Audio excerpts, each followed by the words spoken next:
Hello hello, ఎవరు? ఏమ్మా బాగున్నారా? బాగున్నామన్నా, మీరు బాగున్నారా? బాగున్నామమ్మా. ఇది ఎవరిది నా నెంబరు? నాదే అమ్మా, అది సిగ్నల్ రానప్పుడు ఇది ఒక నెల వాడదామని వాడుతున్నా. అవునా అమ్మ, చిన్న డౌట్ అడుగుతాను, ఆవంటే ఆవు కాదంటే కాదని చెప్పాలి సమాధానం. చెప్పు.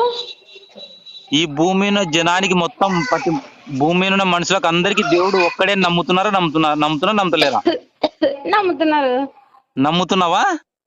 నమ్ముతున్నా. ఓకే. చనిపోయిన తర్వాత దేవుని రాజ్యం చేరుతా అని చెప్పి ఏ దేవుని ఆరాధిస్తున్నావు నువ్వు? శివుణ్ణి. శివుణ్ణి. ఓకే. యేసు ప్రభు పైన నీ అభిప్రాయం ఏమి?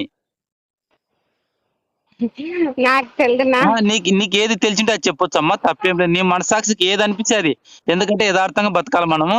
నీ మనసుకి ఏది అనిపిస్తే అది చెప్పొచ్చు, తప్పేం లేదు. ఇప్పుడు ఎవరికి ఇష్టమైన దేవుడు వాళ్ళకే కదన్నా. అట్లా లేదమ్మా, నీ అభిప్రాయం. మనిషి అంటావా, దేవుడు అంటావా, అసలు ఆయన ఎవరో తెలియదంటావా, నీ ఇష్టం అనమాట. తెలుసు ఆయన యేసు ప్రభు దేవుడే, ఎవరి నమ్మకం వాళ్ళదే. బుజ్జి ఎవరి మనశ్శాంతి వాళ్ళది. అట్లా కాదమ్మా, రెండే మాటలతోనే కట్టు కావాలి నాకు. మనిషి అని నమ్ముతున్నావా, దేవుడు అని నమ్ముతున్నావా, అంతే, క్లోజ్, అంతే. దేవుడే ఆయన కూడా. ఆయన ఒక దేవుడు అని నమ్ముతున్నావు. సరే అమ్మా, పిల్లలు అంతా బాగున్నారు కదా? అందరు బాగున్నారనా? సరే అమ్మా, ఓకే మరి. ఓకే.